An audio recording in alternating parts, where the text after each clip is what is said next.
Things were fast going from bad to worse.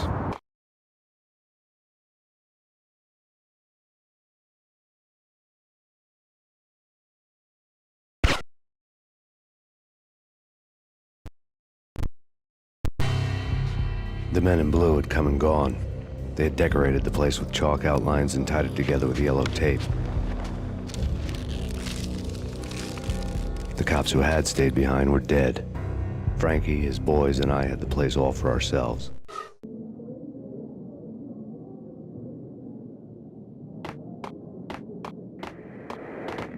Just forget about it. Just forget about it. Hey, just forget about it.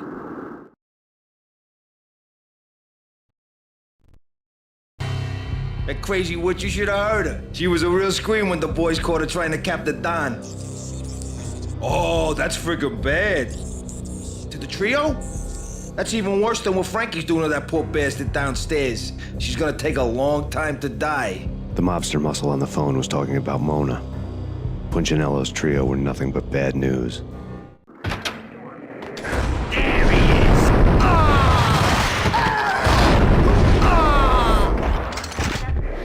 More evidence that Punchinello didn't like me much.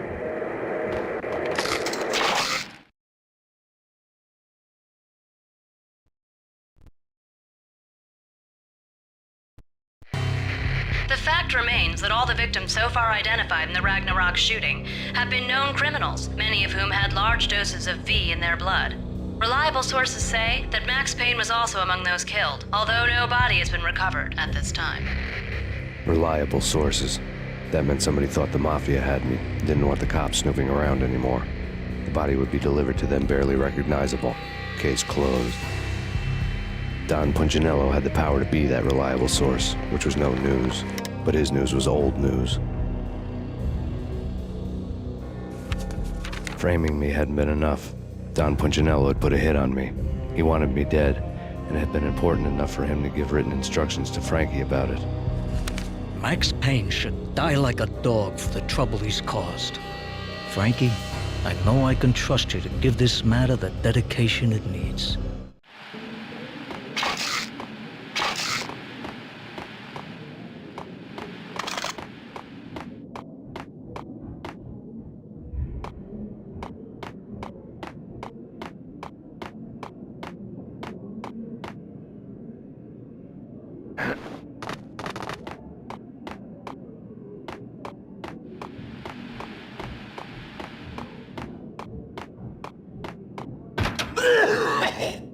What the heck?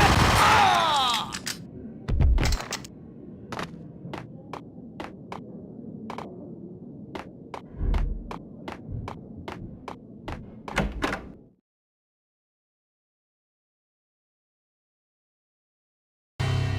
The hotel bar was fast developing quite a history. True to his words, Frankie was there, having a beer. Jesus Christ. How the hell did you get loose? Got bored waiting. Thought, what the hell, we could just as well finish this here. Fine by me. This works out just as well.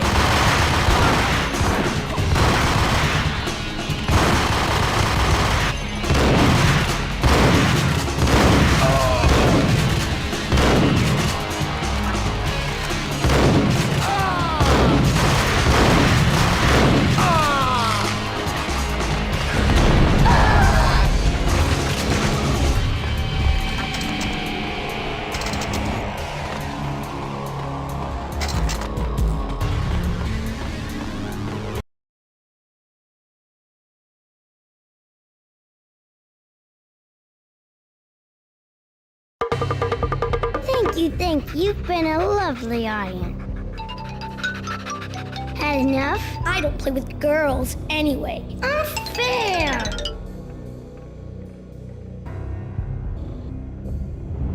I spotted the tail as soon as I left the hotel. A big black Mercedes.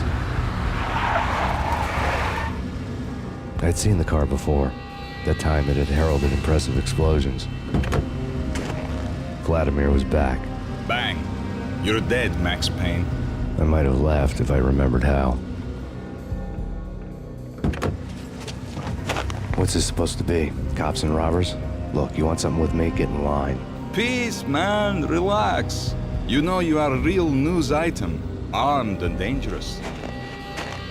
I am going to make you an offer you can't refuse.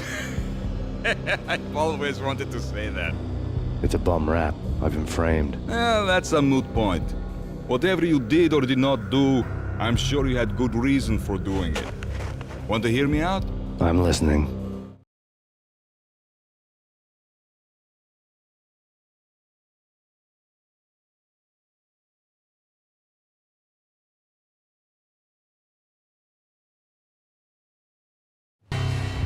Punchinello messing with V is bad for business all around. But that's not all. There is this guy, Boris Time, used to pull jobs for me. He's the captain of the cargo ship Charon. Now the bastard turncoat has gone over to the other side, Punchinello's. The ship's loaded with high-res hardware, guns, my business. If Punchinello gets hold of that cargo, he's won and I have lost. And you'll have your work cut out for you.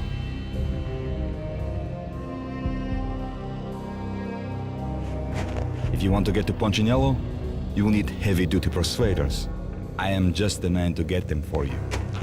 Change the ship back under my flag, maybe pop 2 in the traitor Dime's head while you're at it. You'll get enough guns to start the apocalypse. You in or out?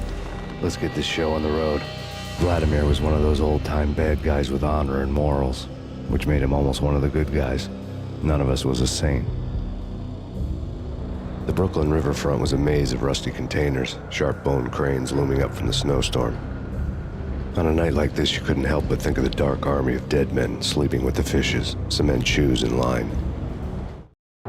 No Minotaur lurked in this labyrinth, but somewhere out there, on the clanking deck of his cargo freighter, the skipper of the Chiron was waiting, like the ferryman in the river Styx.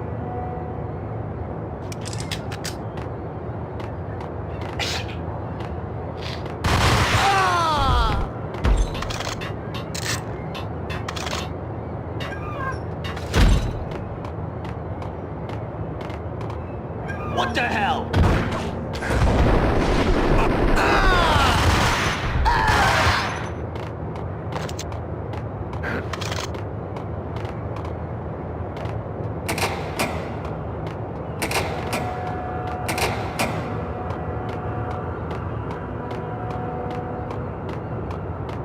What the hell?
I doubted the letter was a receipt.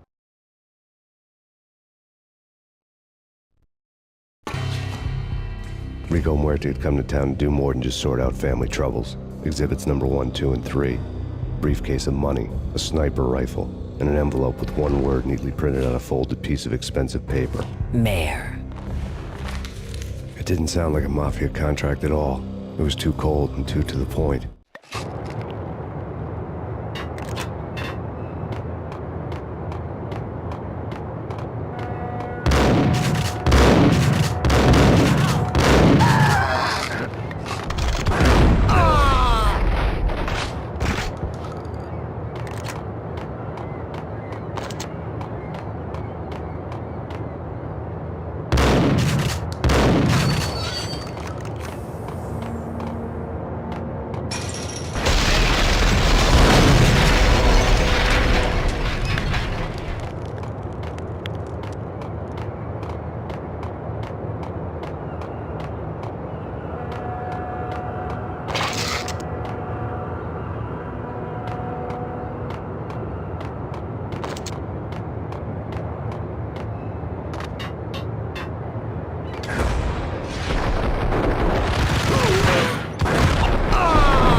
Rust had crept over the sides of the cargo steamer a long time ago.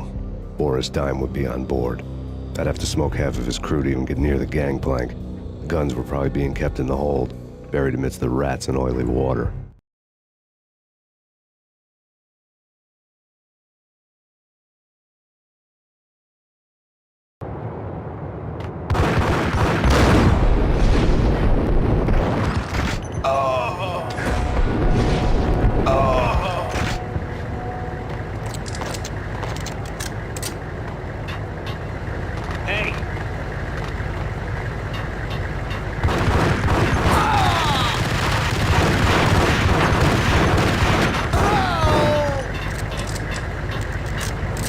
What the hell?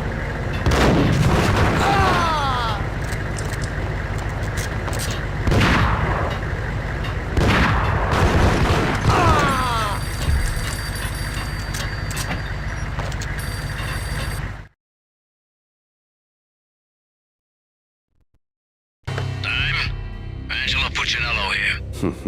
Angie, tell me, how much did Dime cost you? I bet it was more than his name. Max Payne, Right the first time. you're dead, punk. You sure you're not confusing me with Boris here? But you are right, of course. Pretty soon we should get together and have a talk. You son of a... Pissing Punchinello off was a dangerous game, but when people get mad, they make mistakes. I should know. That's where I wanted Punchinello, mad enough to trip over his own feet, preferably into a grave.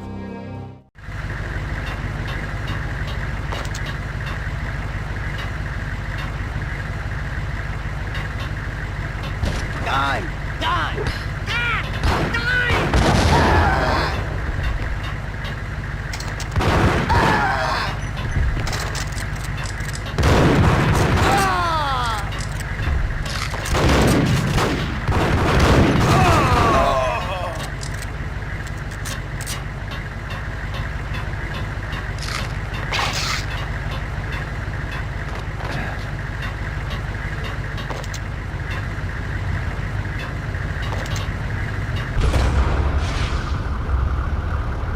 Tell the devil that Dime sent you.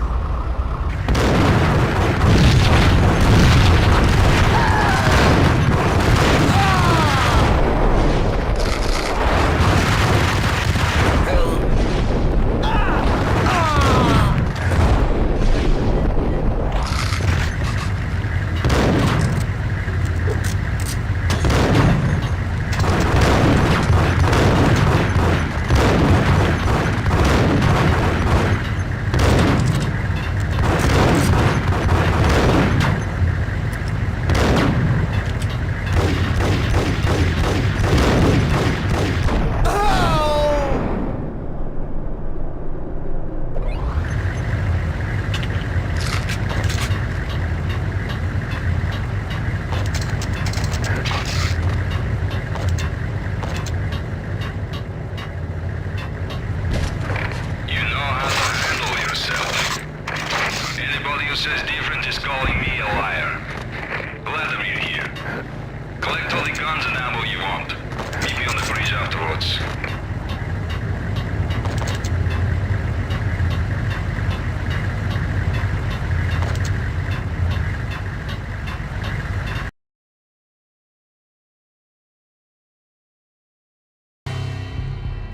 Did you get everything you need? Check. I owe you. Anything you need. This is my solo. When I'm through, Punchinello won't be anybody's problem anymore. Clear as vodka. But anytime you get between a rock and a hard place, just whistle. This could be the beginning of a beautiful friendship. You really get a bang out of this big-time gangster act, don't you?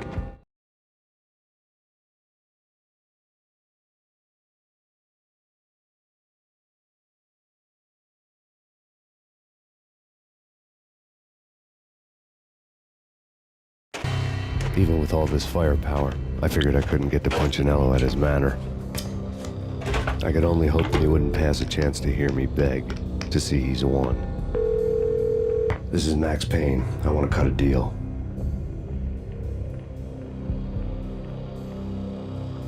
Payne, you're a dead man. That's what everybody keeps telling me.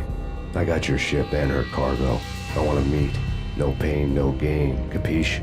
You know my restaurant? Yeah, I know it. 1-0. Punchinello's restaurant had seen better days. Snow was falling like ashes from post-apocalyptic skies, but that was outside.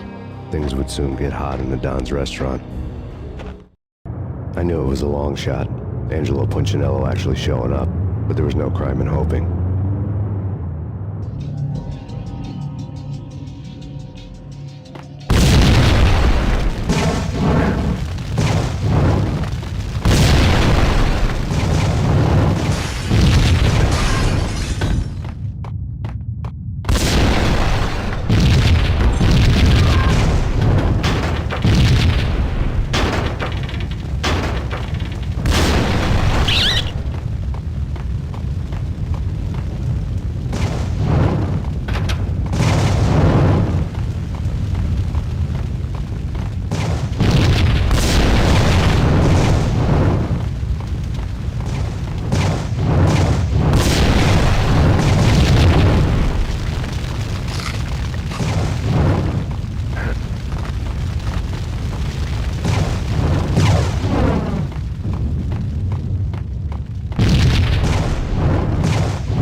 Punchinello was burning to get me. The feeling was mutual.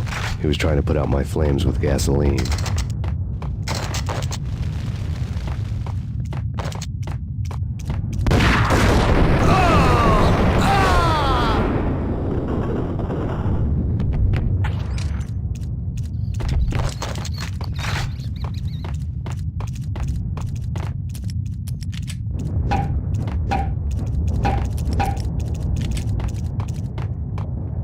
The mobsters have been guarding a real treasure, the way out of this disco inferno.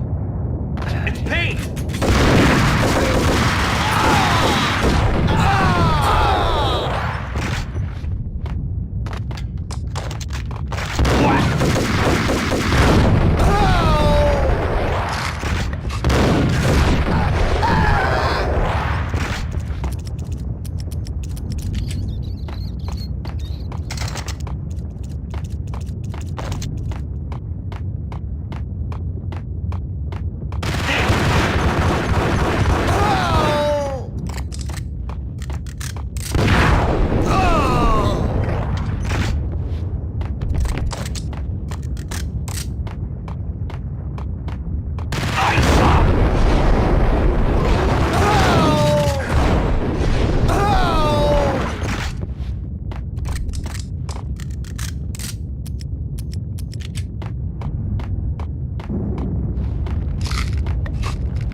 Vlad had seen my smoke signals.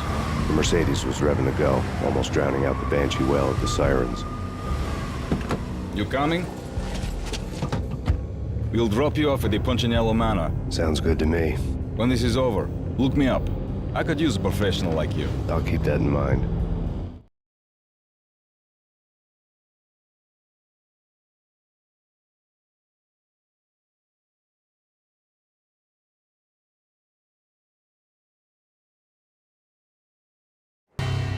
The night groaned with cold. The garden lights flickered nervously. In their light, the falling snow was dead white before the darkness ate it up. I had heard the stories. The trio were mad dogs. They'd have hung the heads of their enemies over the manor gates if the capo had only let them. Punchinello wanted Payne. He'd see the pain. The trick in my situation was that there was no trick, no matter what the movies tell you. No rules, no secret mantra, no roadmap. It wasn't about how smart or how good you were. It was chaos and luck, and anyone who thought different was a fool. All you could do was to hang on madly, as long and as hard as you could. Someone had graciously left the back door open for me and killed the guards. My money was on Mona.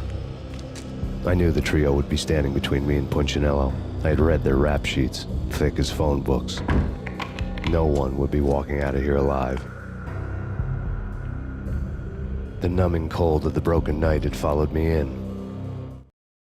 Upstairs, the trio tangoed down the manor halls to the silent rhythm of their murderous hearts. The blood of their victims rust on their lips. Vince Mugnano, Pilot Providence, a.k.a. Big Brother, and Joe Deadpan Salem. The pistol was a frozen lump in my hand, piercing the skin, gnawing me to the bone.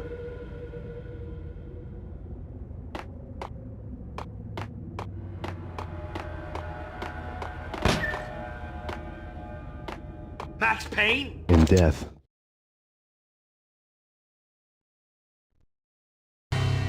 someone hadn't enjoyed the Don's hospitality. Someone with a flair for the dramatic. Someone who had let herself out of a locked cell and past a couple of armed guards. My thoughts were on Mona again.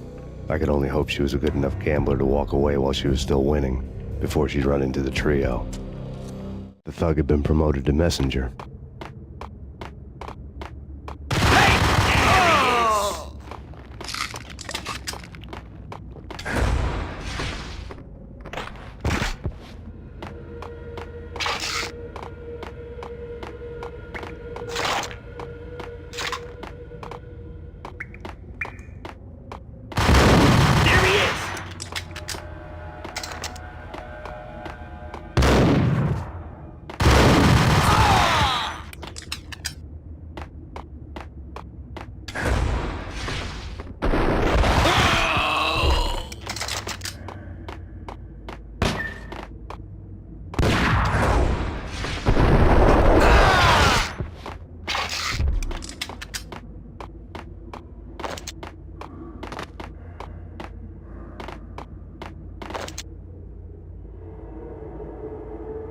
It's Payne! Someone get the guys from upstairs!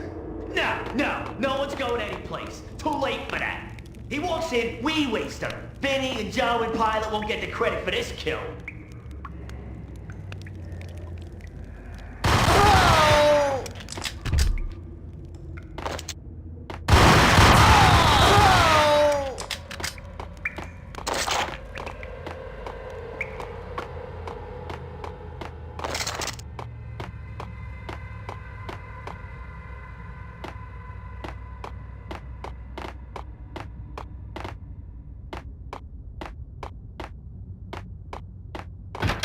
Pilot, he's here!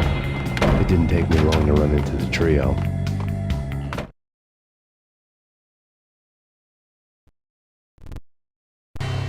The word on Lisa Punchinello was that she was a bit of a witch. The tarot cards on the kitchen table fit the picture. They weren't my kind of cards, but I was willing to take a crack at the hand Mrs. Punchinello had dealt. The first card was the tower. Maybe that was supposed to be the manor. It got easy after that. The devil was the master of the house, and death was me, coming for him.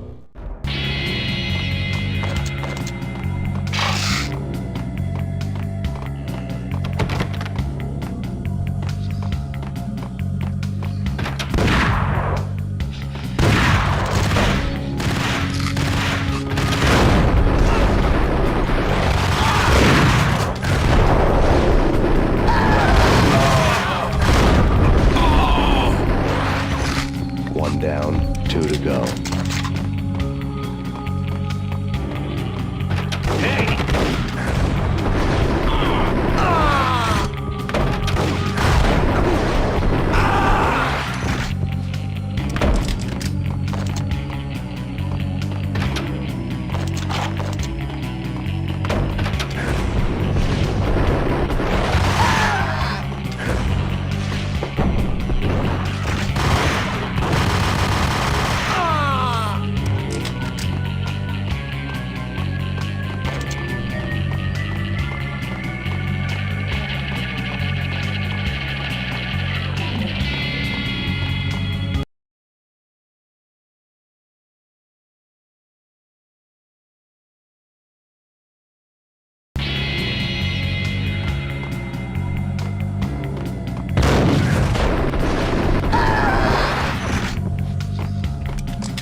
No stopping him! This will stop anything. Take cover.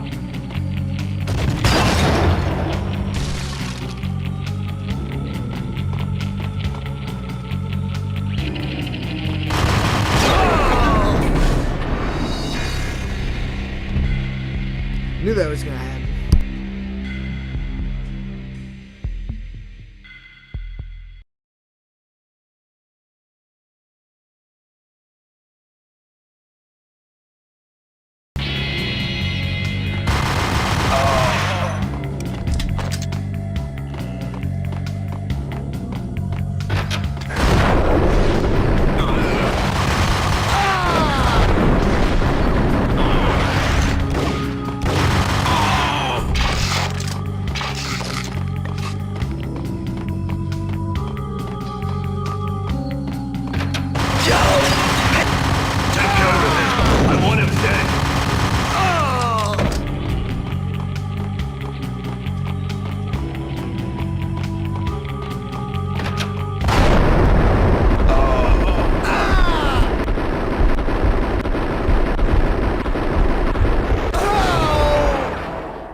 Two down, one to go.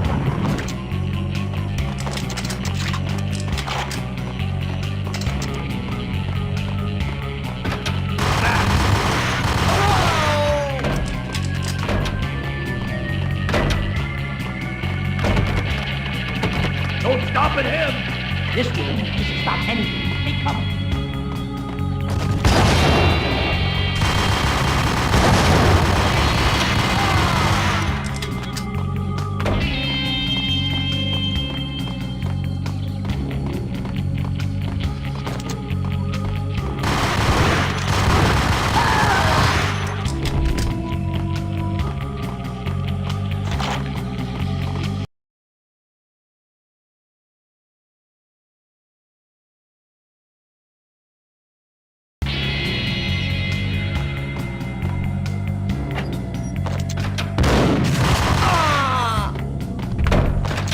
It was too late for her.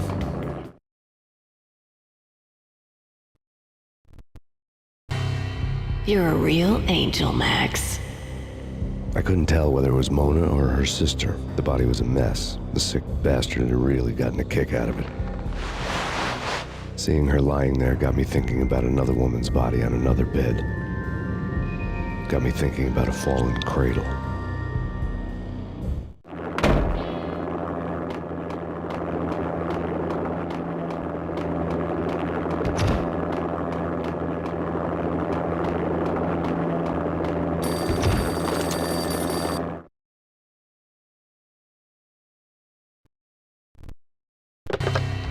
Max Payne, Talk to me.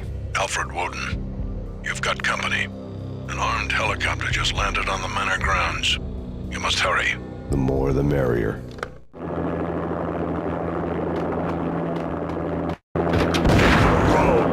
Vince Mugliano.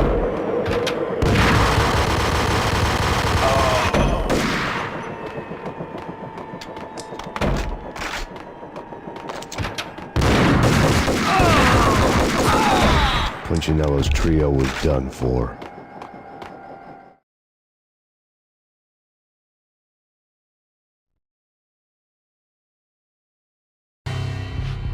Outside my door. Hurry. He's coming for me. You gotta hurry. Please. I could hear Punchinello on the phone begging for help. He should have been saying his goodbyes. Punchinello was a pushover. The moment I stepped into the room, he folded like a deuce before a royal flush. No, wait. I was just doing what I was told. I couldn't refuse. She's someone high up. Government, maybe. I don't know. He was trying to buy more sand for his hourglass. I wasn't selling any. No, I told him not to.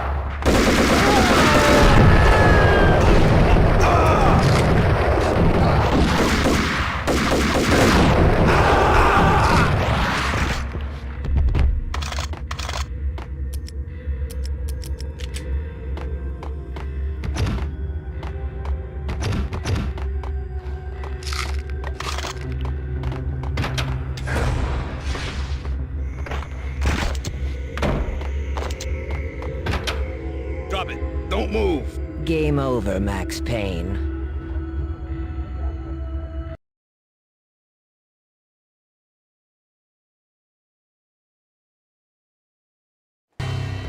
I could tell when I was outgunned. It was time to take another beating. The mystery witch was a real barracuda. Trouble on dagger heels, a smoking assault rifle in her hand, and an army of killer suits behind her. How sweet. I get to kill two birds with one stone. Sooner or later, it was going to catch up with you. Mr. Payne, it's time to show you the benefits of my brew. Be a good boy now. You'd find that Lady Luck was really a hooker. You were fresh out of cash.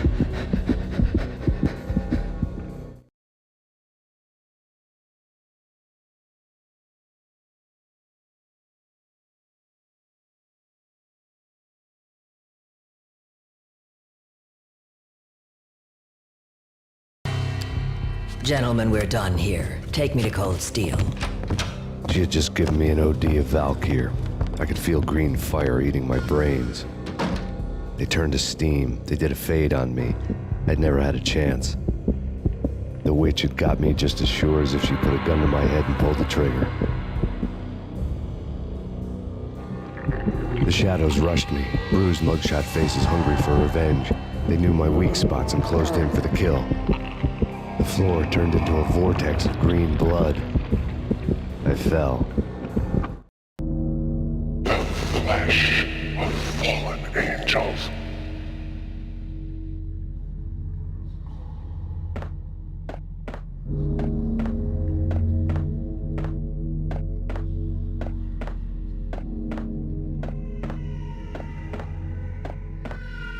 Who's there? Max? Max, is that you?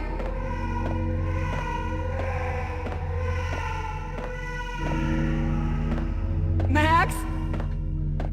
Where are you, Max? Please.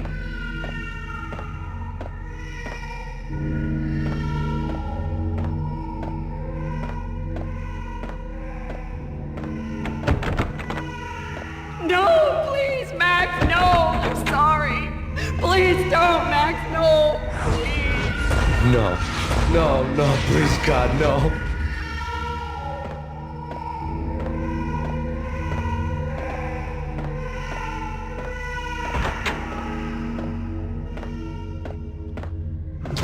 Max?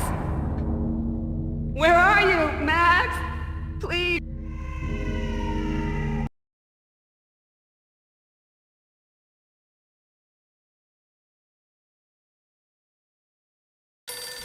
The letter was staring at me.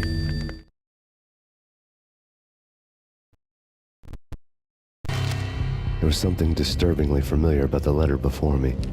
The handwriting was all pretty curves. You're in a graphic novel. The truth split my skull open, a glaring green light washing the lies away. All of my past was just fragmented still shots, words hanging in the air like balloons. I was in a graphic novel. Funny as hell. It was the most horrible thing I could think of.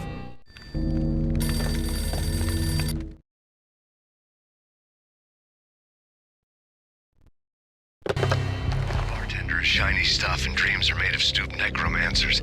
He sings like a banana wrist, having strayed too close to the constellations on their shaved skulls. It was a bad line in a prank call. Someone spouting insane babble. I couldn't make sense of it. But I had an overwhelming sense of deja vu. The caller's voice sounded oddly familiar.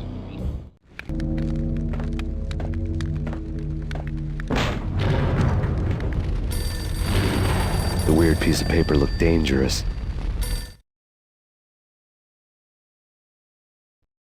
There was something disturbingly familiar about the letter before me. The handwriting was all pretty curves. You're in a computer game, Max. The truth was a burning green crack through my brain, weapon statistics hanging in the air, glimpsed out of the corner of my eye, endless repetition of the act of shooting, time slowing down to show off my moves, the paranoid feel of someone controlling my every step. I was in a computer game. Funny as hell, it was the most horrible thing I could think of.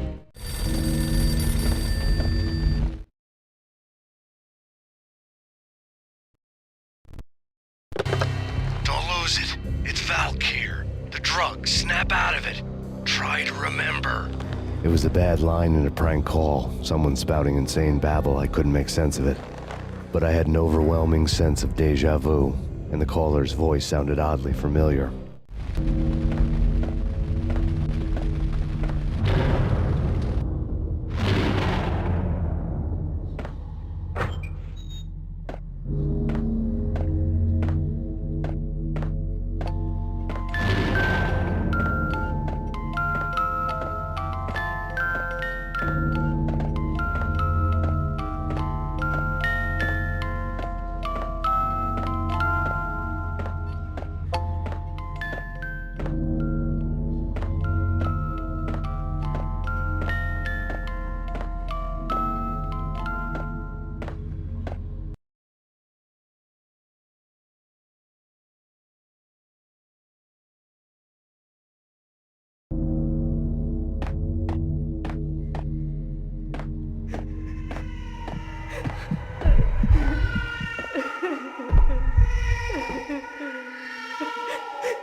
Max, something happened at the office today.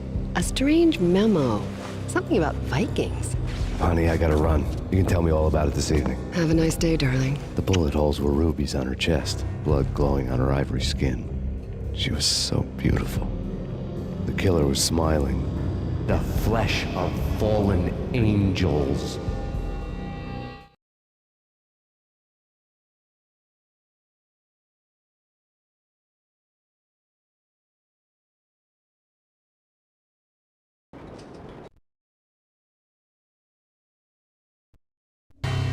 Slowly, the green nightmare faded, leaving dark stains on my soul that would never come off. I felt like flatlining. I was all shook up. I woke up in a cold sweat, sick and tired to the bone, lying in a puddle of my own puke. The hag had said take me to Cold Steel before it had all gone crazy. It was a clue, the only one I had. It took me forever to crawl back to my feet and hit the road, but when I did, I drove straight to Cold Steel Foundry outside the city. There was a whole lot of action around the place for a freezing winter night. Trucks coming and going, men running. I had the drop on the mystery witch. She thought I was dead. I was on her blind side. I was going in. The bad trip had put me in a crazy mood, adrenaline pumping through my aching veins. Staggering on the mill roof in ice and snow and wild wind, I was a ninja. My kung fu was strong. I wasn't kidding anybody. At best, I was Superman on kryptonite about to fall through a skylight, down to where it was all going down. A half-abandoned industrial area in the middle of nowhere.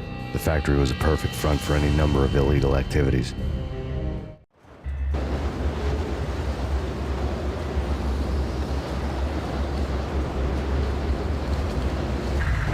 In the belly of the plant, molten metal boiled and bubbled like a witch's brew.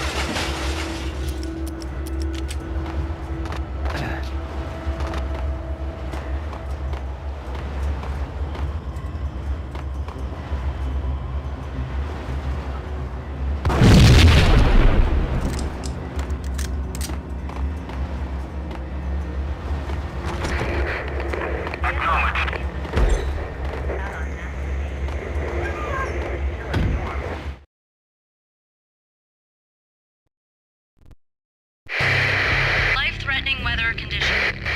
A record-breaking killer storm. In the city's history, vehicles stuck in snow. Heavy snowfall. Forecast shows severe weather is expected to continue. Out in the night, snow fell like confetti over the Devil's Parade. The storm was anything but over.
pursuit of the intruder.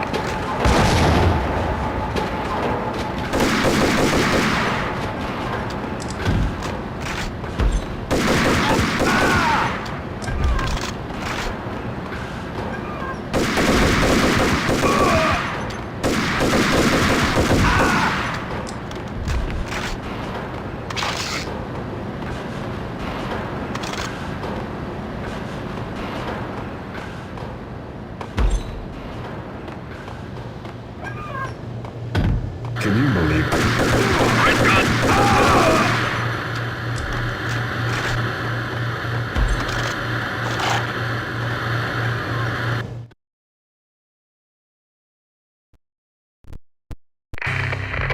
Perimeter breached. The facility has been compromised. Repeat, the Deep Six has been compromised. Initiate Operation Deadeye. The walkie-talkie military lingo could mean only one thing. They were getting ready to destroy the evidence and vanish into the night. I was so close. The hidden truths were just around the corner.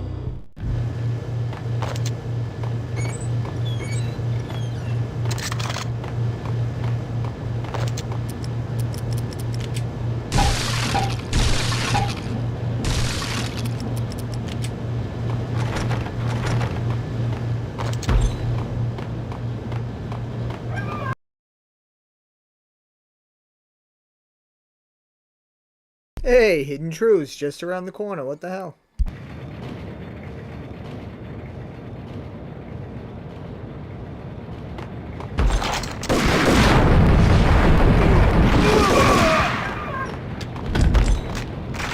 The folder on the table told a grim tale.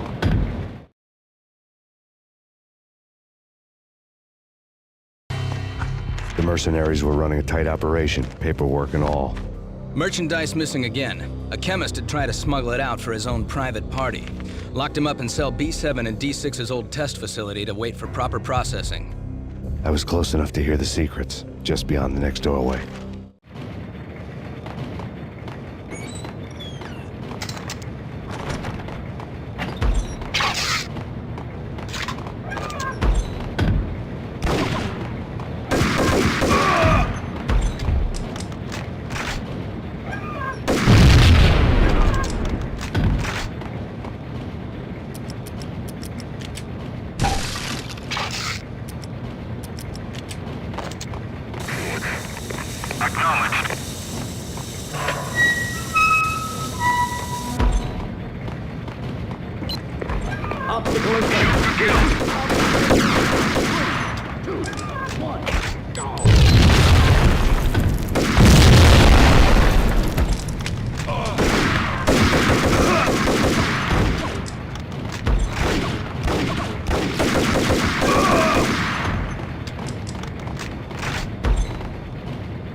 Hiring Tom Brady again, I see.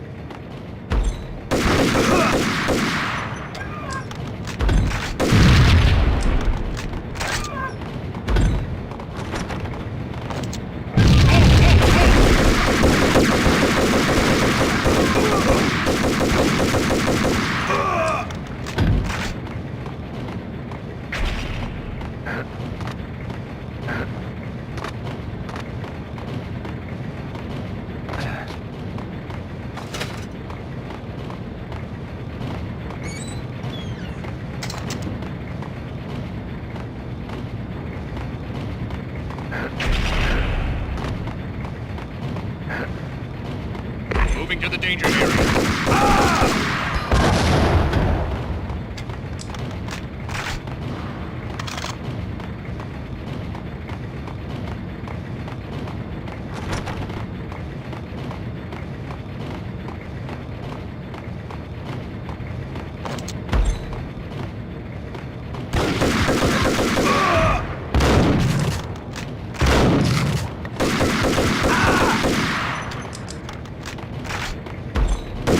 Showed me the way.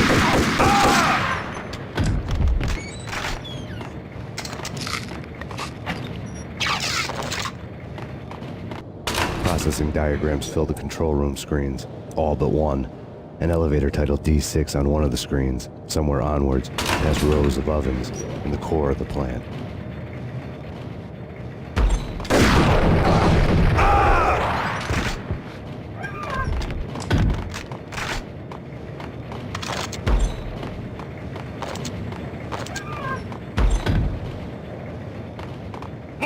Move!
Acknowledged.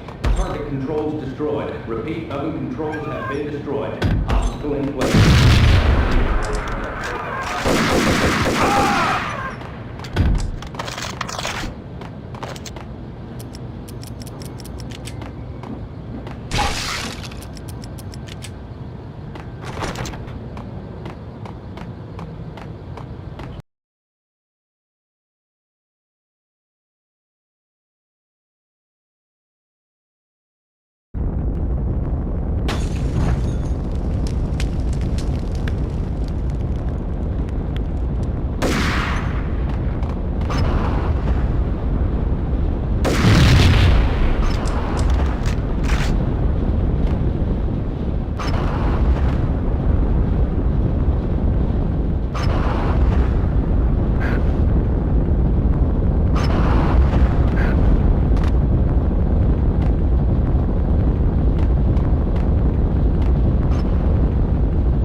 I had taken on the role of the mythic detective, Bogart as Marlowe, or as Sam Spade going after the Maltese Falcon to unravel all the mysteries. Following a path of clues to that final revelation, even if it would take me down to the cold, cavernous depths of a grave. You can't do this! My men are still inside! Do you have any idea why this is called Operation Dead Eyes?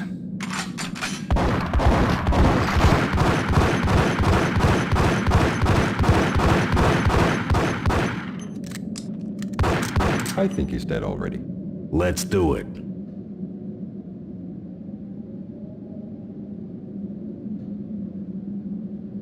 Attention all personnel. The self-destruction sequence has been initiated. Evacuate the complex immediately. Repeat, the self-destruction sequence has been initiated. Proceed to the nearest exit immediately.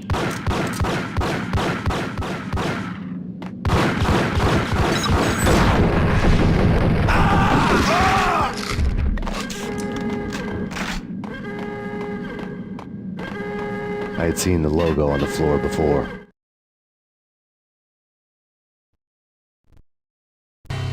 There was an old army bunker under the steel mill. I knew the military plaque on the floor. I had seen 1,000 variations of the insignia on crumbling brick walls everywhere in the city. The sword replaced by a syringe. Project Valhalla, V for Valkyr, V for Valhalla. All of a sudden it read like a crackpot conspiracy theory. Attention all personnel. The self-destruction sequence has been initiated. Proceed to the nearest exit immediately. Abort! Abort!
The chemist had been using the workstation when he died.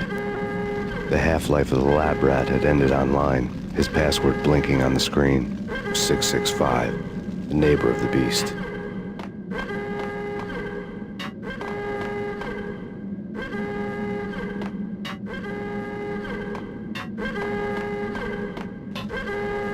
Decontamination in progress. Decontamination completed.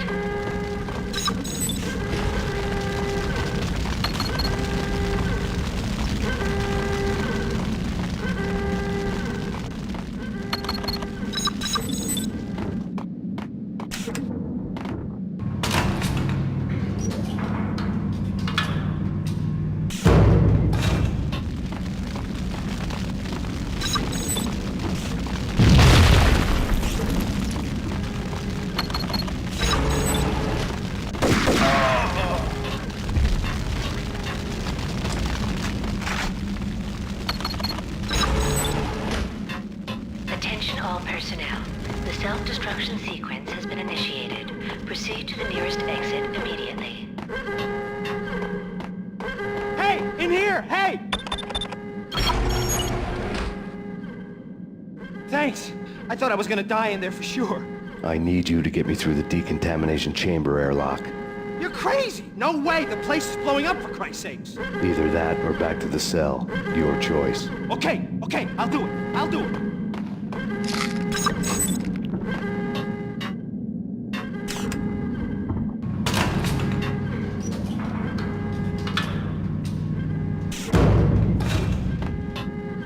I think I died. I think I'm dead. I think I died. Attention all personnel. The self-destruction sequence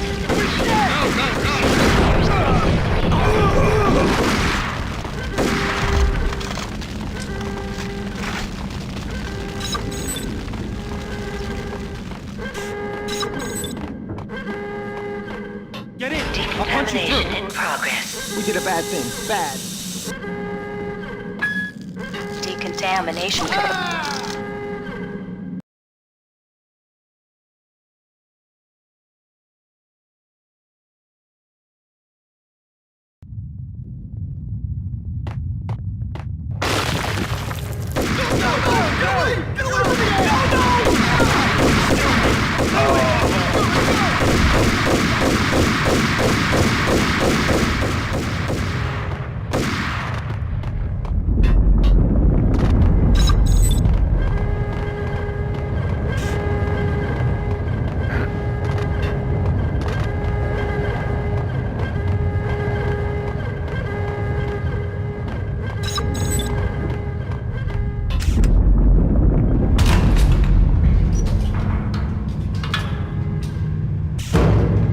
I was caught in the middle of the deadly web that was the Valkyr case. Attention all personnel. The self-destruction sequence has been initiated. Proceed to the exit immediately.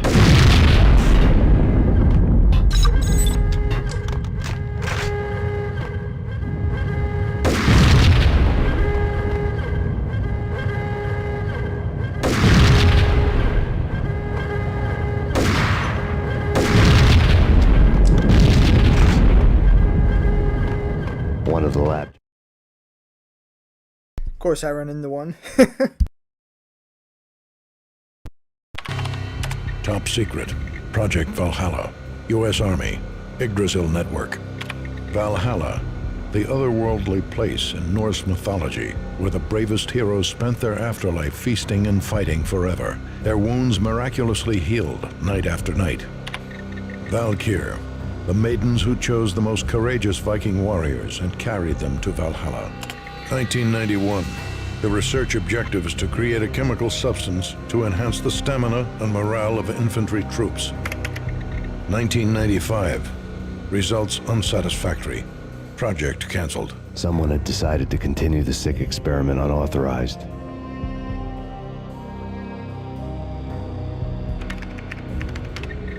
Project compromised. Data leak. Fix the damage by any means necessary. Security clearance red. Authorized by the project lead. Field test. Double the dosage for all the remaining test subjects. Observe and record the subject's behavior in an urban setting. The drop-off point was my old address in New Jersey. The file dated 3 years ago. Just when you thought you had reached the deepest depths of horror, it suddenly got worse. How to turn off that small voice inside your head that started to whisper that you should be glad that now, if not before, your revenge was justifiable on any conceivable moral scale. That small voice proved, beyond any doubt, that I was damned. Terminals had the project logo on the dagger-heeled woman had come and gone a long time ago. There was nothing more for me here. The bunker's name was acting as a self-fulfilling prophecy.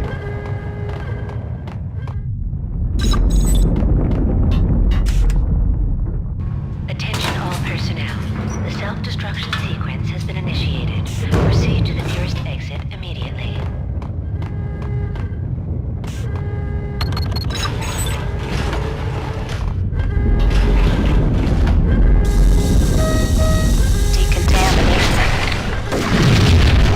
Self-destruction imminent. 30, 29, 28, 27, 26, 25, 24. 23, 22, 21, 20, 19, 18, 17, 16, 15, 14, 13, 12, 11, 10, 9, 8, attention all personnel, 6, 5, 4, 3, 2, exit immediately.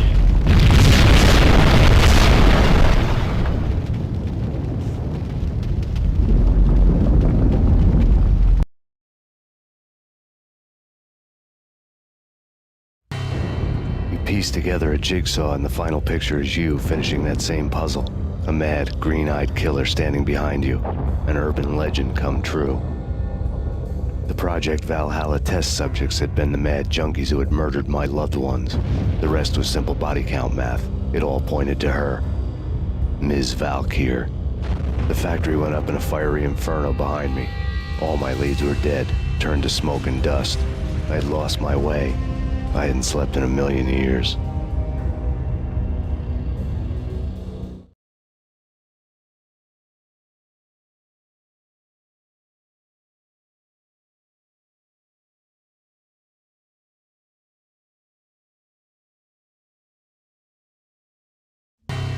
I felt thin as death.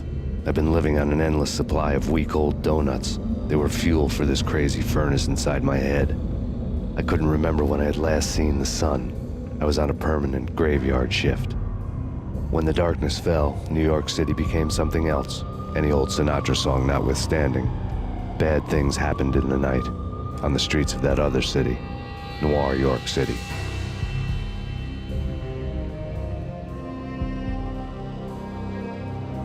I was in an all-night diner, downing cup after cup of coffee that tasted like engine oil, when a new message from BB got me back on the killer track. What the hell happened at Roscoe Street? Maxie, I'm going out on a limb here. We need to talk this through, come up with a plan. 2:30 a.m., the Choir Communications Garage. The more I thought about Alex's murder and the frame-up, the more it felt like an inside job. I should have seen it coming. BB had sold me out, and now he wanted to finish what he'd started.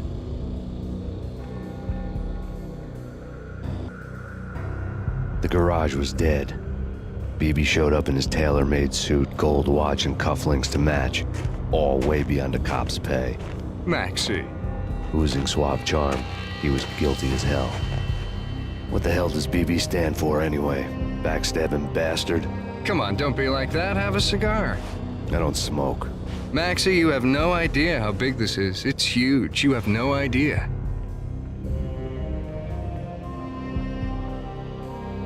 I think I do. You're a bribe-taking bent cop who sold out his partner. Those mobsters in the subway were a dead giveaway. Hard to miss. Bet it was exactly like this with Alex. Up close and personal. You can't win this one, Max. No, but I can make damn sure none of you do either. BB turned out to be another cardboard cutout bad guy.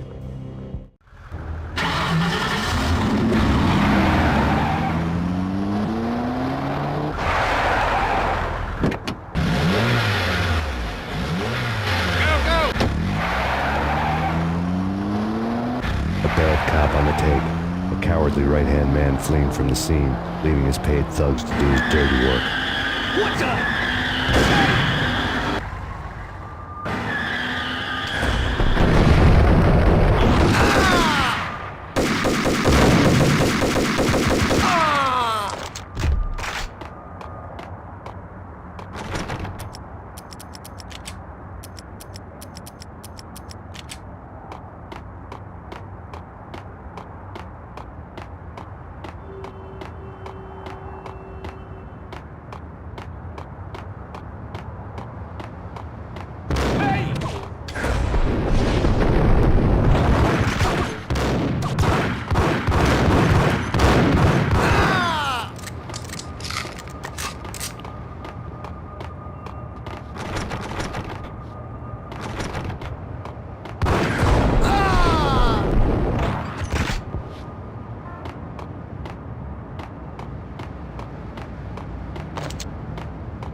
What the hell?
Reports of a fire at the Punchinello Manor in Westchester. The manor is the home of Angelo Punchinello, the alleged head of the Punchinello crime family. The police are now saying, contrary to their earlier statements, that Max Payne is still alive and at large. He continues his vendetta against the Mafia, of which this last act of arson is attributed to. I had no recollection of setting any fires, but I did remember the flames.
Ruh-roh.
up wherever you are. You know, I really hate people who refuse to see the inevitable. Refuse to do the smart thing.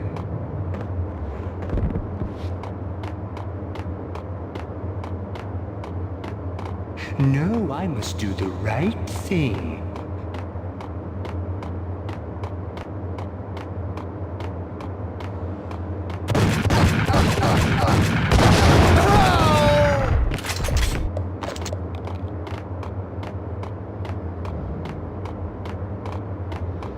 The payphone started to ring.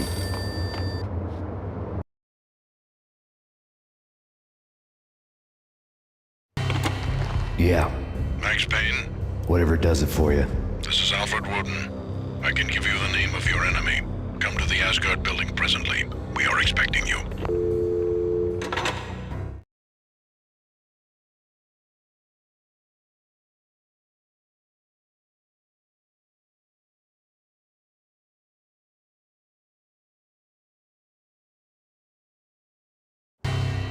Woden was waiting for me on the steps of the old building. Mr. Payne, let's go inside. The others are anxious to begin. The others? Despite the general misconception, this building actually predates the City Hall by 2 years, thus being the oldest municipal building still in use here at the foot of the Brooklyn Bridge. No kidding. The old man played tour guide as he led me through a dark, domed hall. The answers I was after loomed large ahead.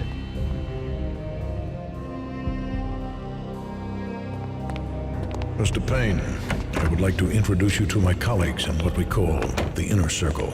You've been watching too much X-Files. You have seen the files on Project Valhalla. We can fill the gaps, provide you with the information missing from those files. We were all involved in the early stages of the project during the Gulf War. What's the catch? We would very much like to blow this thing wide open, but our hands are tied.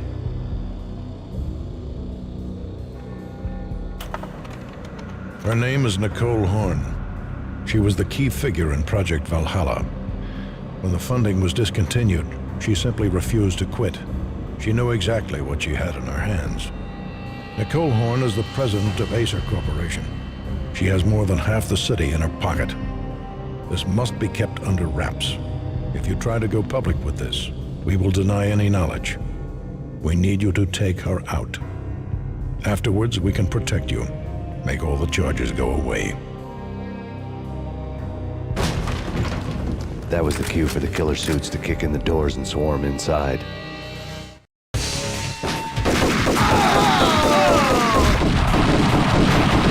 was an impressive floor show, but I decided to leave early anyway. It was only a one-story fall. Lucky me.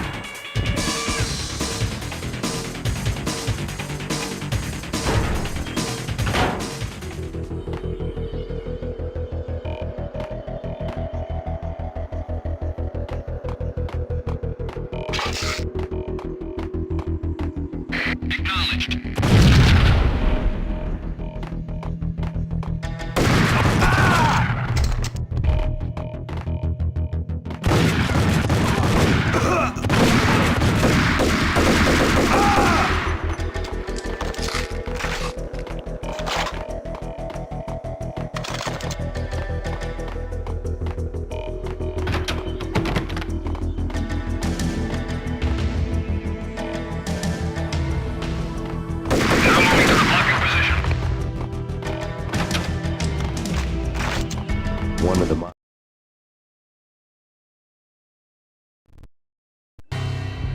on screen, the so-called corpse of Alfred Woden stood up, miraculously waking from his dirt nap, looking smug among his dead pals. In the land of the blind, the one-eyed man is king. I didn't know how he'd pulled it off, but it was a pretty slick way to get out of all his promises. Most of what he had said fit too well to be a load of crap. Monitors showed what was left of the Inner Circle. Cover me.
is your answer to those saying that he is actually providing a service long overdue to the city? This crusade nonsense has gone too far. He's out of control. It must stop. He will be stopped. That was Deputy Chief Jim Rivera from the New York City Police Department.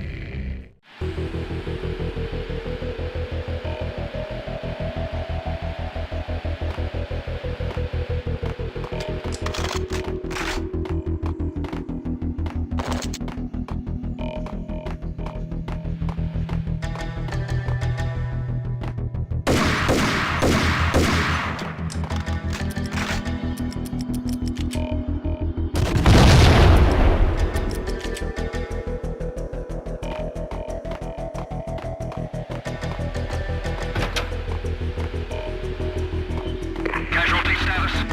Now moving to the blocking position.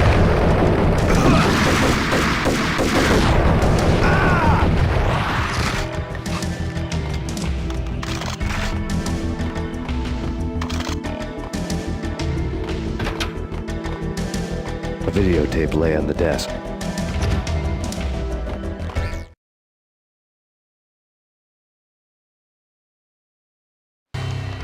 Nicole Horn had blackmailed the inner circle into silence. The tape came with a curt extortion note on a piece of expensive paper. I remembered Candy Dawn taping her clients in action on the side, selling the tapes to the highest bidder. I was sure that kinky sex was nowhere near Alfred Woden's worst sin, but I had a feeling that when this was over, any collateral would come in handy.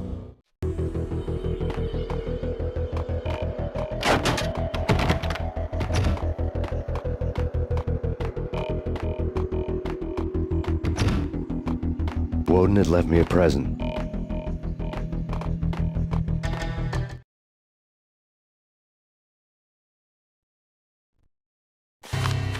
Woden had taken care of my mission preps with military precision. The critical areas in the Acer Corporation headquarters blueprints were circled in red. The president's office was at the top of the building, right below her penthouse suite. The elevators were controlled by a security computer, part of the mainframe located underground below the building. The high-rise was sealed as tight as a sci-fi fortress.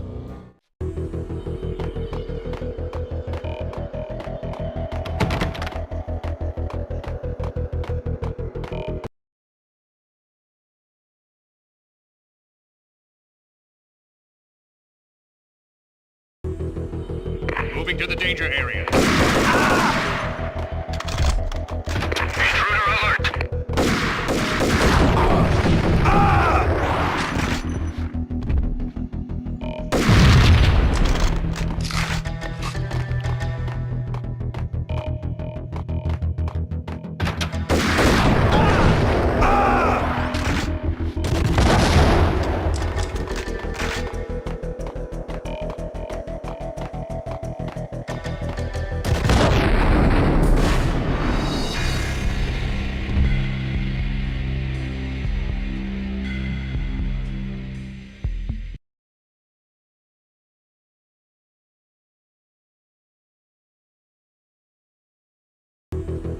Search and destroy. Hostile contact.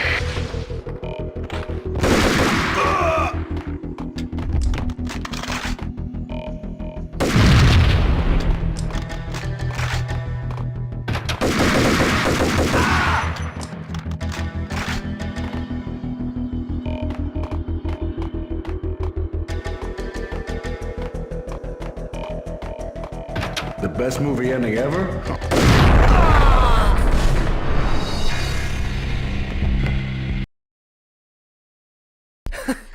Wow. Now moving to the blocking position. Alert!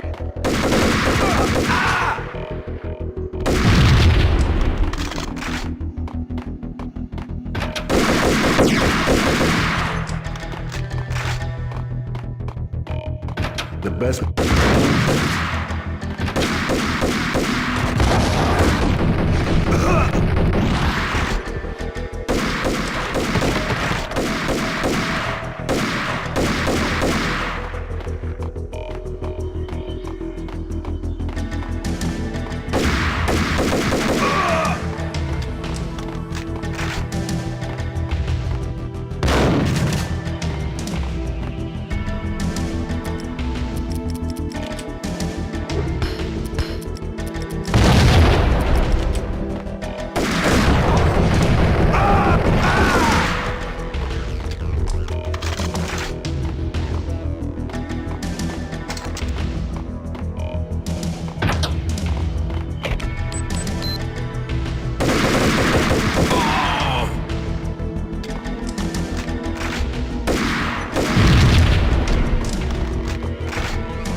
I had dreamed of revenge.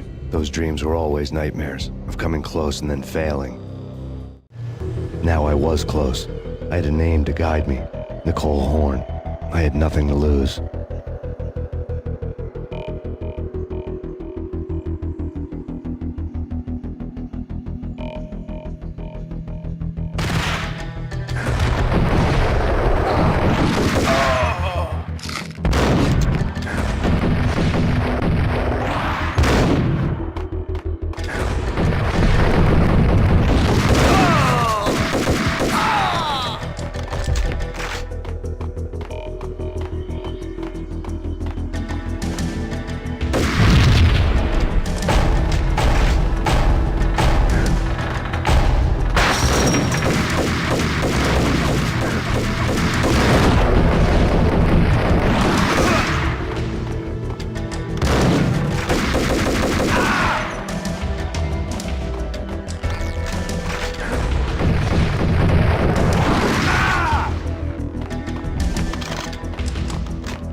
CIA, FBI.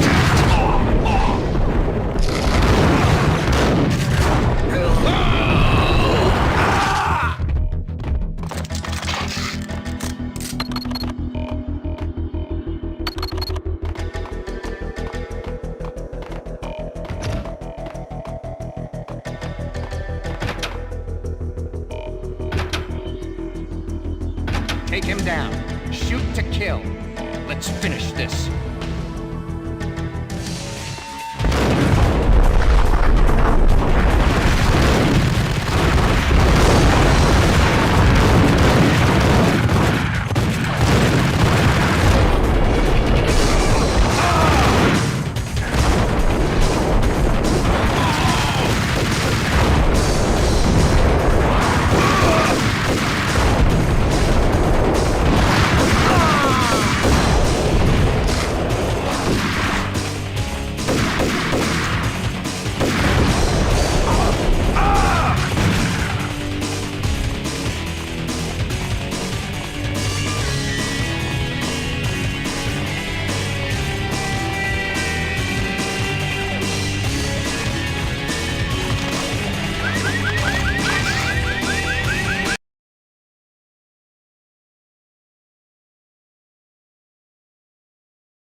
Mine wasn't the most original approach to the problem.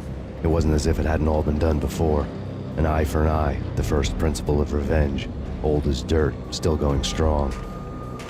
The cardinal rule in going after someone with an intention to kill was not to make it personal, which it almost always ended up being anyway. It did with me.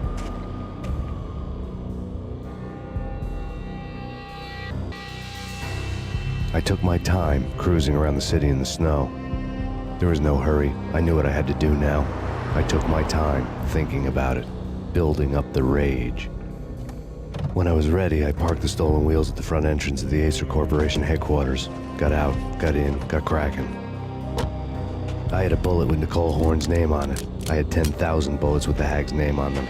She had ultra-high-tech security systems, enough mercenaries and weaponry to start World War III. There was no fear. New York disappeared behind a veil of snow. I had crossed the threshold. This was her domain, sleek and sexy and soulless, all glass and steel. A place of color-coded security key cards, metal detectors, and surveillance systems.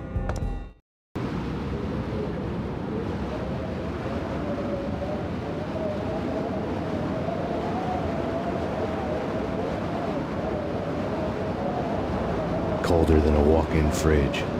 Cold as a gun.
I wondered if it would work, but should have figured it wouldn't have.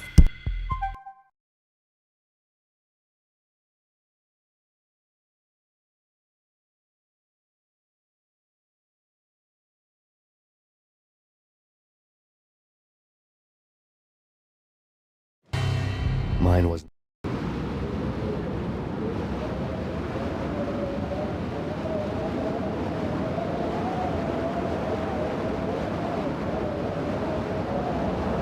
colder than a walk-in fridge, cold as a gun.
I don't know why I always forget how I did this.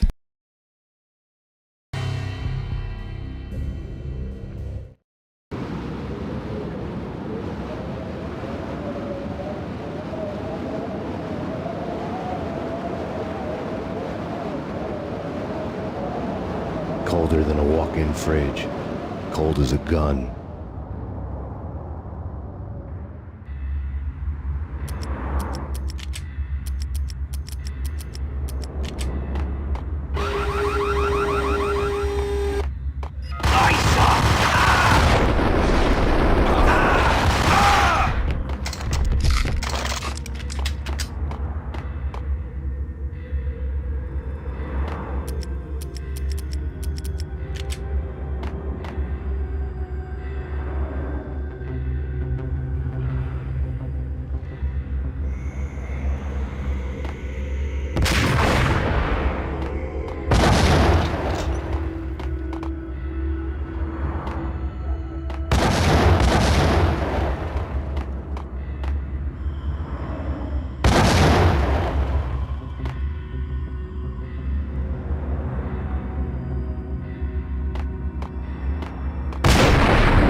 Mine.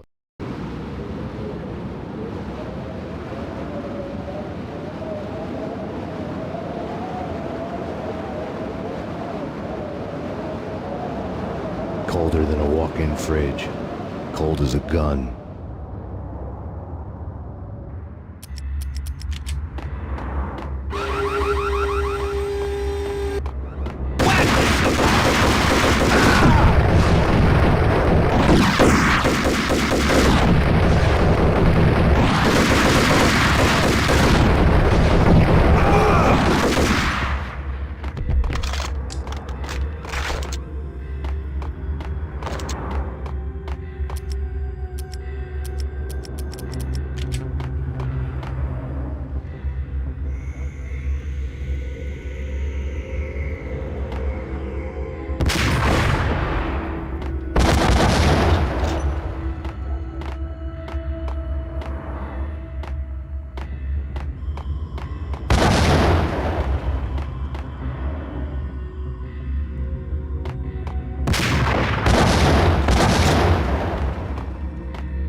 colder than a walk-in fridge. Cold as a gun.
Mona, looking good. Max, we gotta stop meeting like this. It will be a cold day in hell before I let a narc cop stop me. Miss Sachs, do your job.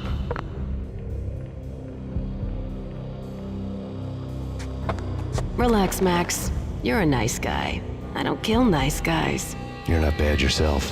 It was different when Horn wanted Punchinello dead. To cut her ties to the Mafia, he deserved to die. The same goes with her. She's the bad guy here.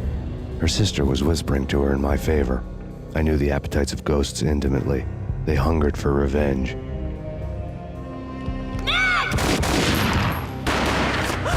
No! A gunshot boomed and she fell down in slow motion. She was a nice girl, not really a stone-cold killer. And now she was stone-cold dead. Like religious fanatics or loyal samurai, Horn's private army was coming at me. Engaging hostile.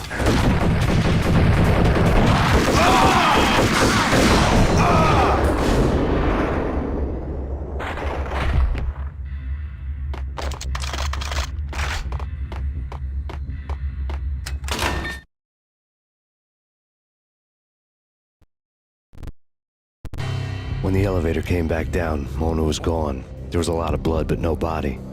Something clicked for the final time. My mind had never been so clear, as if somewhere high above the storm clouds were already gone, cold stars blazing from the black skies.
You know what I'm talking about. In all the cool action movies, and I'm talking about the coolest of the cool, it always seems like time slows down in the middle of the action. You know, you can see the bullets flying through the air, the hero dodging in slow motion. Oh man, it would be so cool to be able to do that. Bullet time, that's what they call it. Bullet time, yeah, would be so... Hold it! Ah!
I had elevator access to the mainframe. I had to override the security locks and containments.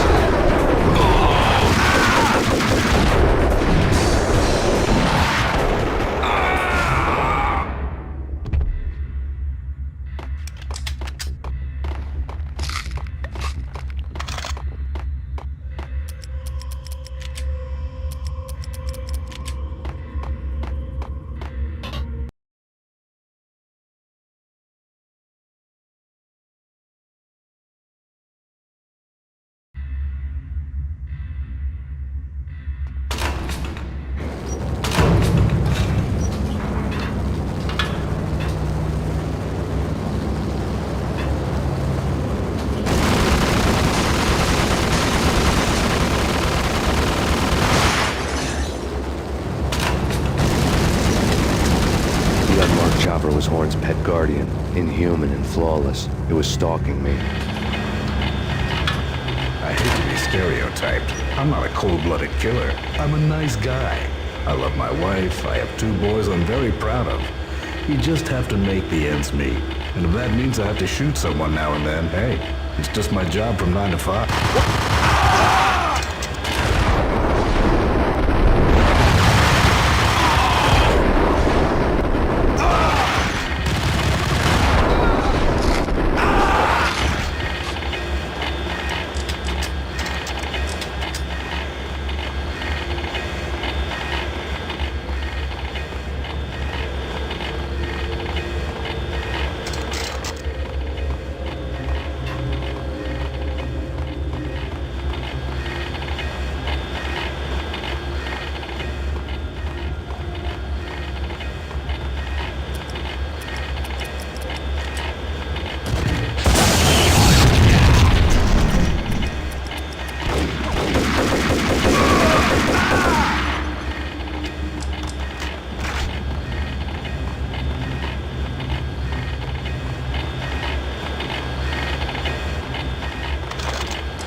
locks were now offline. All bets were off. The elevator would take me all the way up.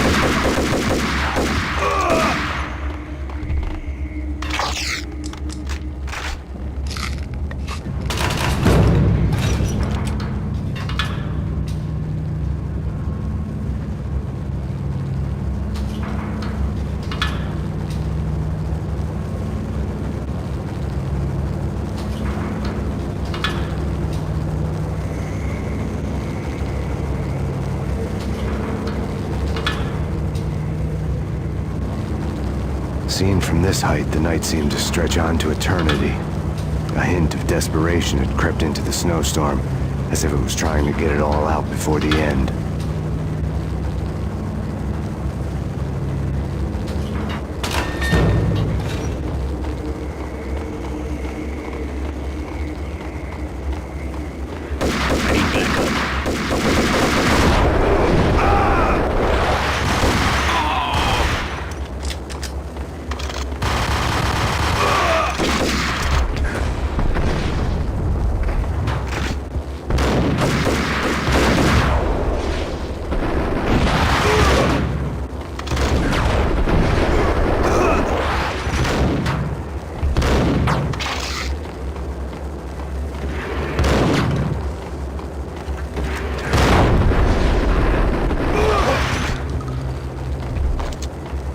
Horn's personal computer was on.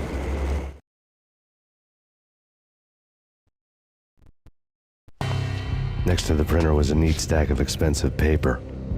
Hacking through Horn's computer would have unearthed files of criminal plans, strategies for world domination, spy helicopter reports, illegal wiretap recordings, internet porno, all of the above. Take your pick. I really didn't care anymore. I had seen too much of it already.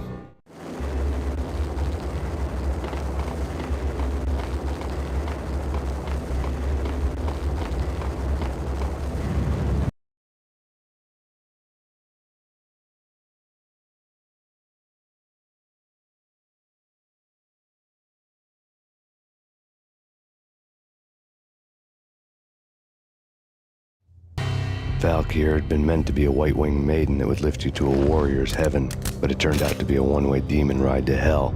The devil was in the drug. I knew. I had met him.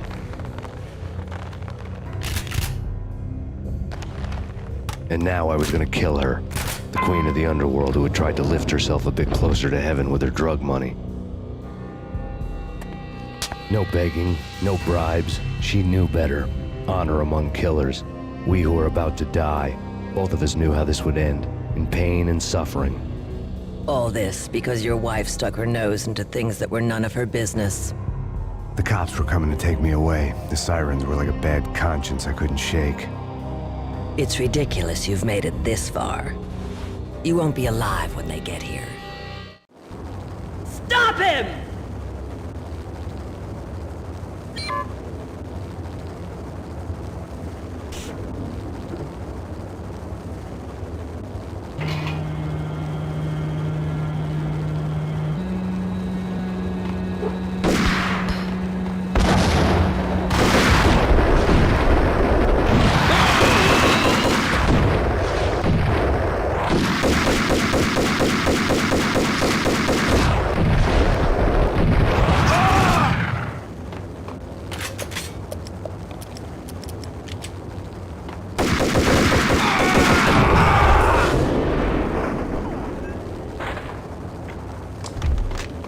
The elevator lobby. Get us back up now. Max Payne, this is futile. A waste of time. The deaths of your wife and daughter were necessary. Inevitable. It is done. You cannot bring them back. Nothing you do will make it any better.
are fighting a losing battle.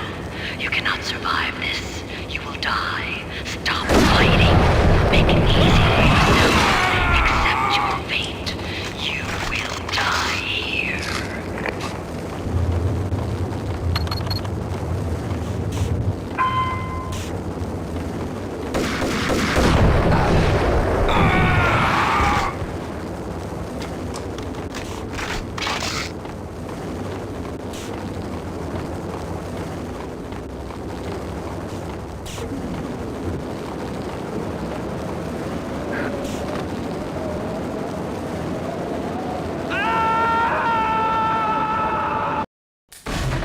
Fucking analog sticks.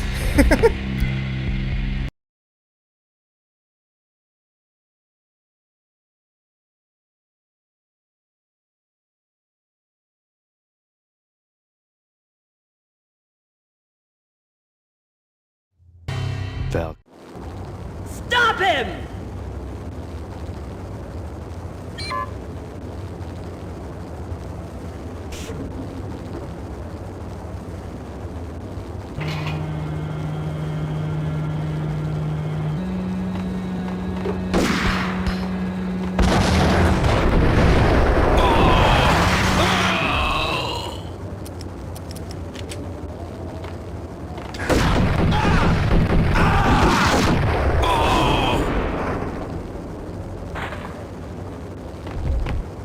The elevator lobby.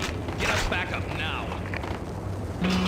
Max Payne, this is futile. A waste of time. The deaths of your wife and daughter were necessary. Inevitable. It is done.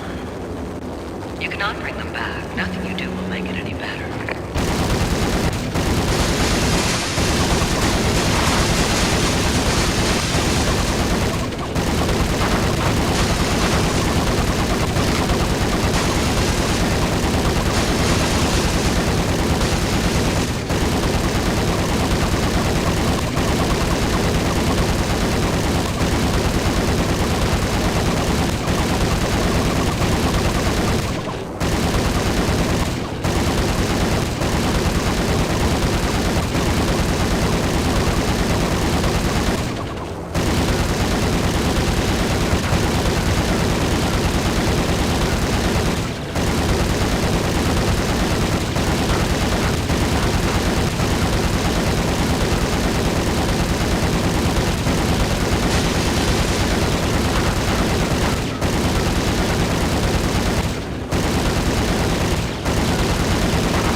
Max Payne, you are fighting a losing battle.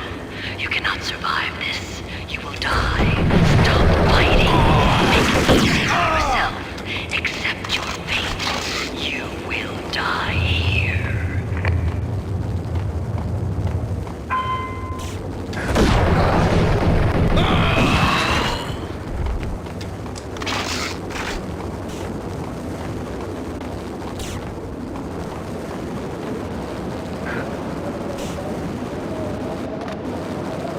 Damn it, you freaking analog stick! I'm gonna fucking quit this piece of shit, motherfucker. What the hell? This game hates me.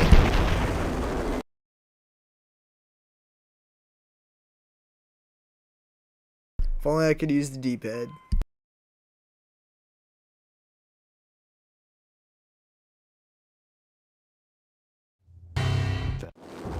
Stop him!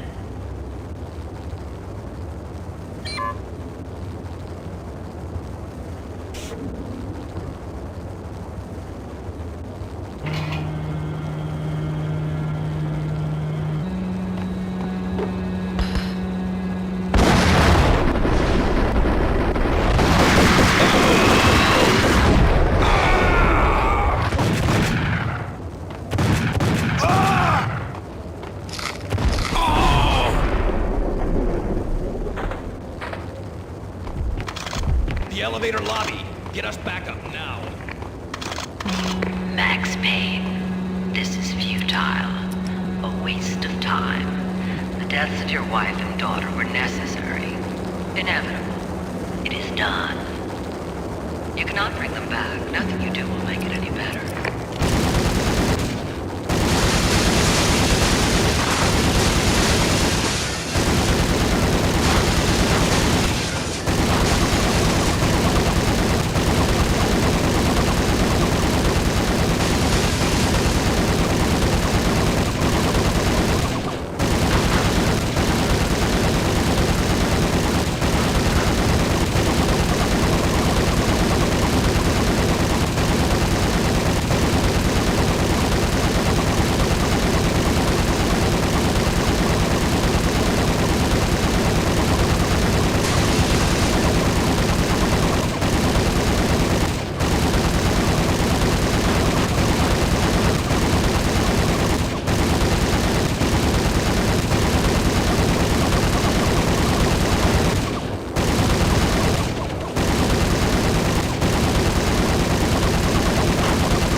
Max Payne, you are fighting a losing battle.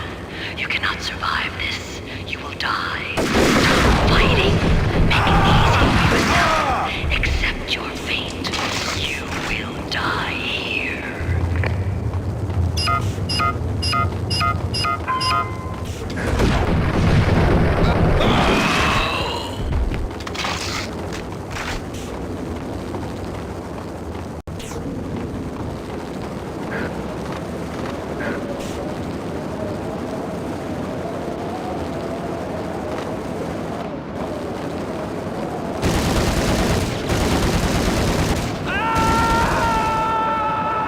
How the fuck does that happen? I was pushing it the same freaking way.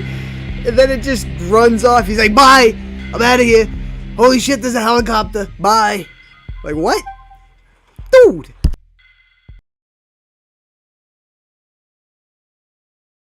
Alright, I'm gonna go throw some food in the oven real quick. Because I expected to be done this by now. But, well, as we can see, it's gonna take me like 12 million tries to freaking get across the bridge.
Stop him!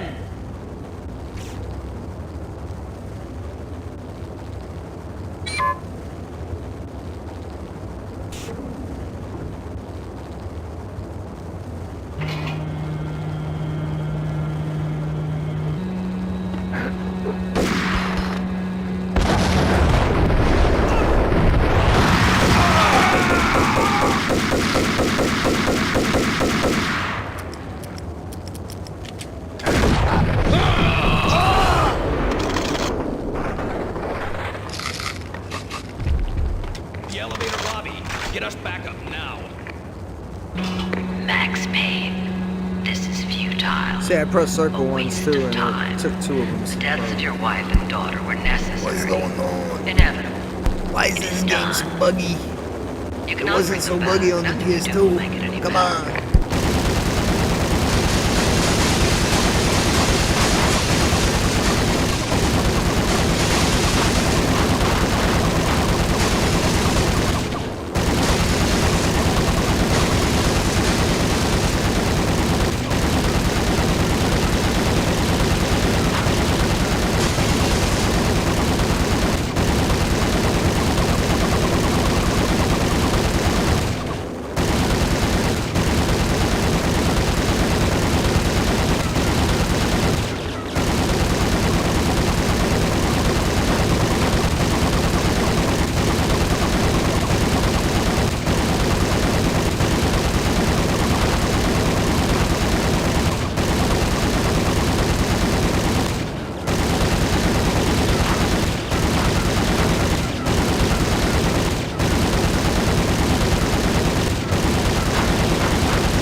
Max Payne, you are fighting a losing battle. You cannot survive this. You will die. Stop fighting. Make it easy for yourself. Accept your fate. You will die here.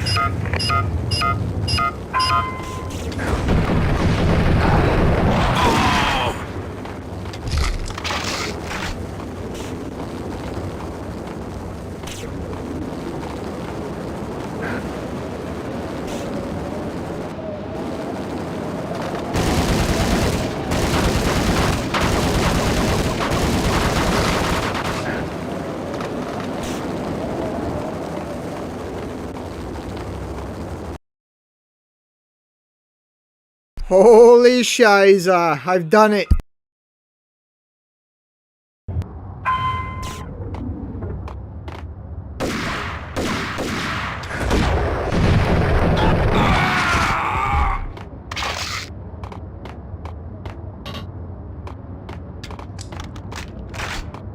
We have him in the North Lounge. Send us assistance.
Get in here! He's in the...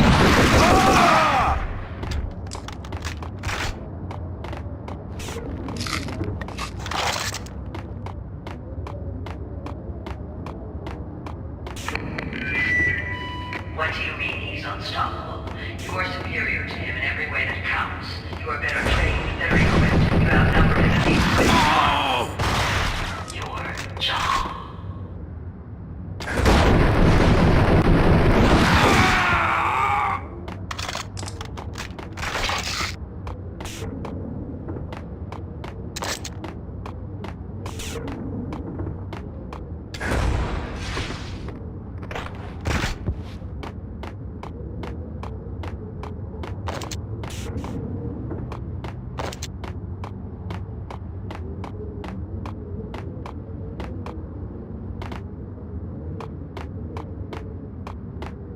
Not a step further. End it here. Any means necessary.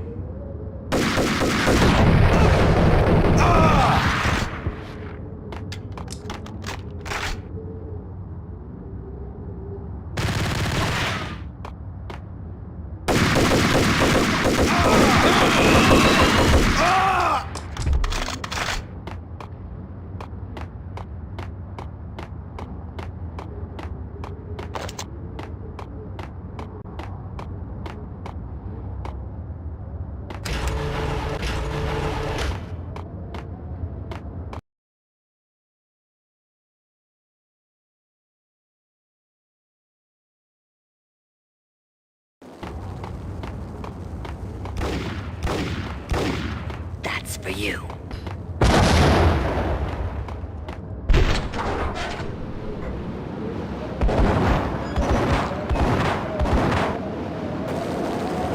Roger that.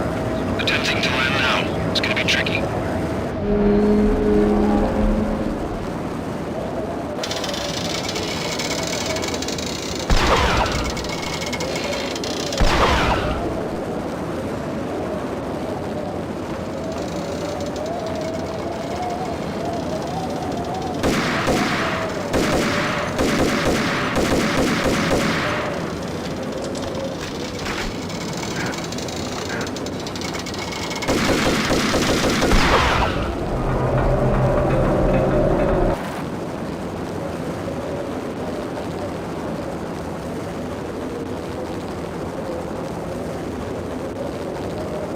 She's on board. We're out here as soon as the wind dies down.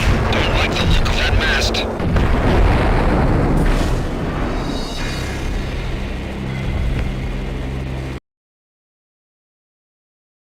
Damn, boy.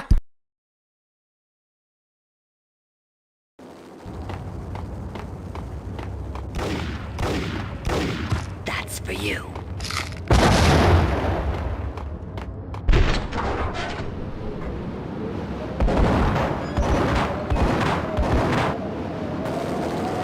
Roger that. Attempting to land now. It's gonna be tricky.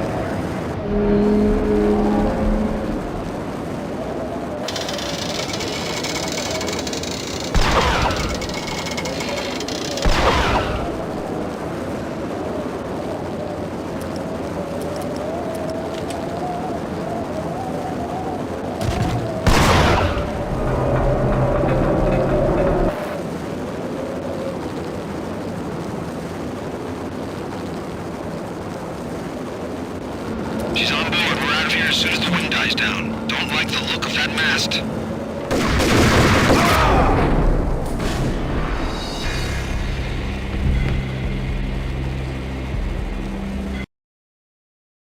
That fucking guy and his freaking grenade launcher.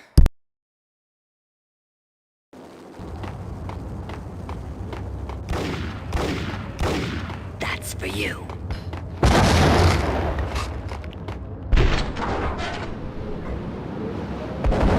If only you could skip this shit. Roger that. Attempting to land now. It's gonna be tricky.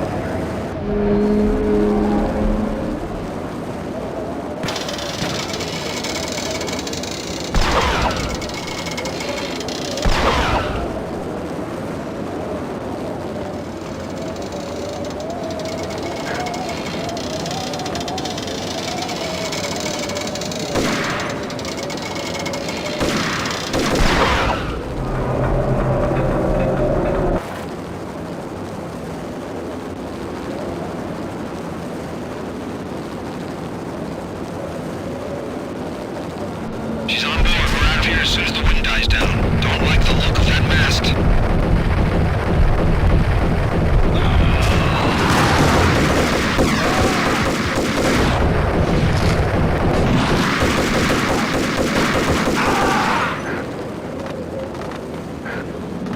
Lift off in 1 minute.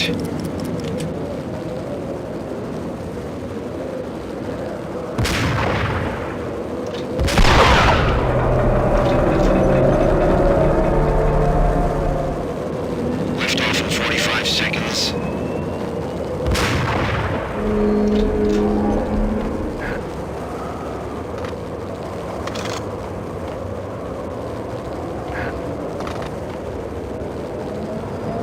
Seconds to lift off.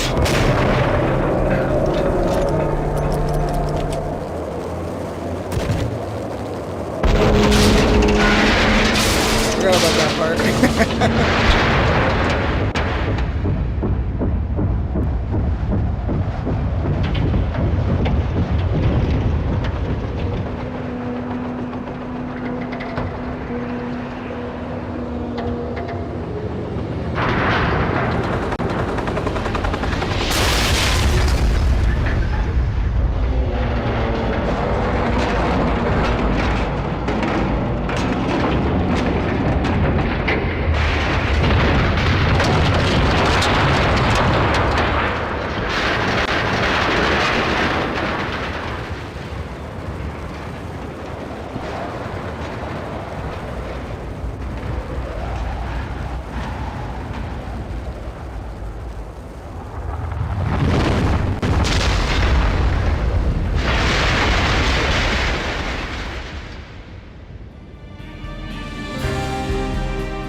They were all dead.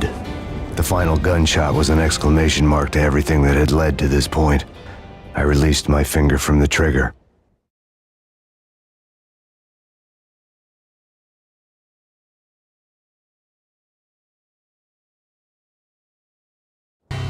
And then it was all over. The storm seemed to lose its frenzy. The ragged clouds gave way to the stars above. Max Payne, this is Deputy Chief Jim Bravura from the NYPD. We've got the building surrounded. Throw down your weapons and lie down with your hands behind your head. A bit closer to heaven.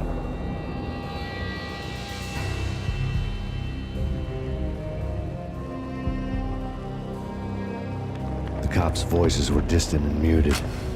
Freeze! NYPD! Hold it right there!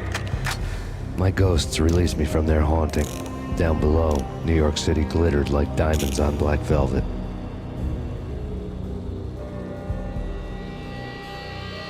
You gave us one hell of a ride. Take him down to Central Booking. You heard the man.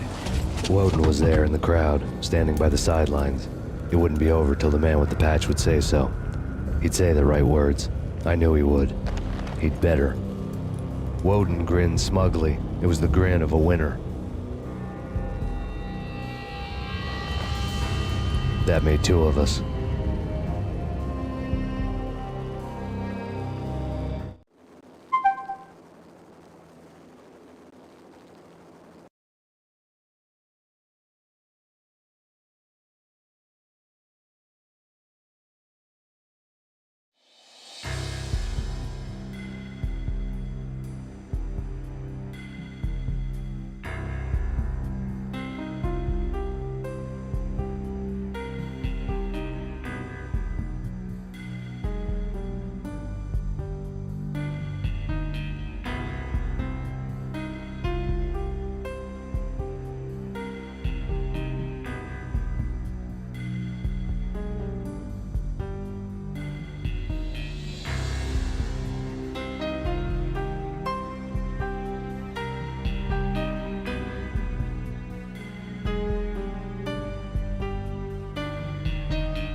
Well, thank you for watching. That is it for Max Payne 1.